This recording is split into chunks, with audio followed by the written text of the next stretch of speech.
ओबीसीचं आरक्षण संपलेलं आहे. मग त्या नगरसेवकच्या जागा असतील, जिल्हा परिषद अध्यक्षपद असतील, पंचायत समित्यांची सभापती असतील. आणि पुण्याचं एक उदाहरण सांगतो तुम्हाला.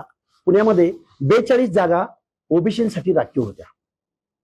42 जागा, त्यातल्या नियर अबाउट 32 जागा ओबीसीच्या फक्त मराठा कुणबी यांनी त्यांच्यावर ताबा मारला, बेकायदा ताबा मारला, मी असं म्हणेन डायरेक्ट. म्हणजे इथून पुढं ओबीसी रिझर्वेशन म्हटलं की फक्त मराठा कुणबी हे चित्र या महाराष्ट्रात दिसेल. गावगाड्यातला जो सामाजिक दुजाभाव सहन करणारा तो वर्ग इथून पुढे ओबीसी आरक्षणाचा दावेदार दिसणार नाही.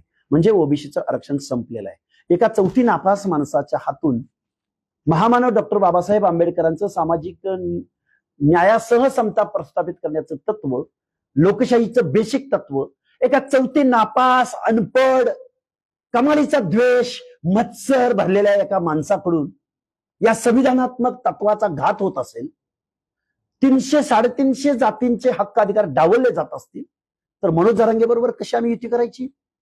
एकदा मनोज जरांगेला, माझं मीडियाला, महाराष्ट्रातल्या मीडिया म्हणजे लोकशाहीचा चौथा स्तंभ आहे, एकदा मीडियानं मनोज जरांगेला आणि मला आमने सामने बसवावं.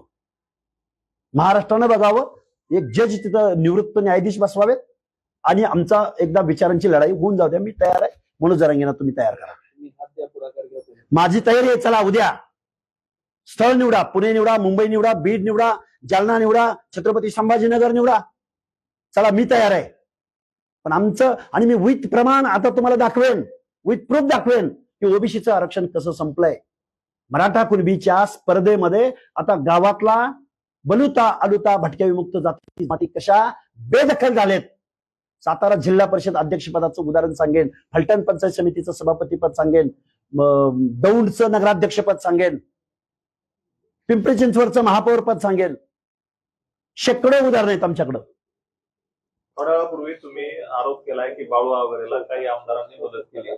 काय नेमकी मागणी असणार आहे तुमची या विषयावर, की या सगळ्या आमदारांची चौकशी केली जावी? काय नेमकं त्यांचं फंडिंग कशा पद्धतीने होतं? हे बघा, हे आमदार आहेत ना, अरे लोकप्रतिनिधी असतात, पण लोकप्रतिनिधी असताना छत्रपती शिवरायांच्या पुतळ्याच्या संदर्भात कोण देणगी मागायला येत असेल तर देणगी दिली पाहिजे, त्यात वाद असायचं कारण नाही.